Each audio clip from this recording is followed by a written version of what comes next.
கந்தனின் அலங்காரம் பல கோடி தேவர்களின் மலருக்குச் சொந்தமானது. இந்த கந்தர் அலங்கார பதிவு கருணை கொண்ட முருகனின் ஒரு வேத மந்திரம்.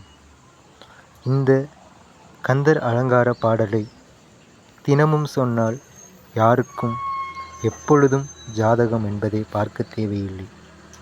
எப்படிப்பட்ட நோயாக இருந்தாலும், எப்படிப்பட்ட வறுமை என்று இருந்தாலும், இந்த ஒரு பாடலை தினம் துதித்து வந்தால் கந்தனுக்கு மட்டும் அலங்காரம் அல்ல, நம் வாழ்க்கையும் அலங்காரமாக தெரியும்.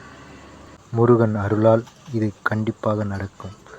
நாள் என் செய்யும், வினைதான் என் செய்யும், எமை நாடி வந்த கோள்தான் என் செய்யும், கொடுங்கூற்றுதான் என் செய்யும், குமரேசர் இருத்தாலும் சிலம்பும் சதங்கையும் தண்டையும் சண்முகமும் தோளும் கடம்பும் எமக்கு முன்னே தோன்றிடனே என்ற இந்த கந்தர் அலங்கார பாடலை எவர் ஒருவர் வாழ்நாளில் கேட்கிறாரோ அல்லது துதித்து வருகிறாரோ அவர் வாழ்க்கையில் பல்வேறு மாற்றங்கள் நிகழும் என்பது அருணகிரிநாதர் சுவாமி அவர்களால் சொல்லப்பட்ட அதீத உண்மையாகும்.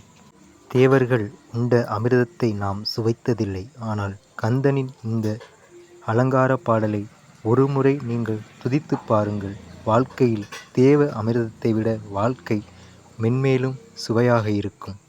வாழ்வின் சுவை இருந்தால் துன்பம் என்பதே நம் பக்கத்தில் இருக்காது என்று கந்தர் அலங்காரத்தில் அருணகிரிநாதர் அவர்கள் உண்மையை சொல்லி நமக்காக இதை பாடியுள்ளார்.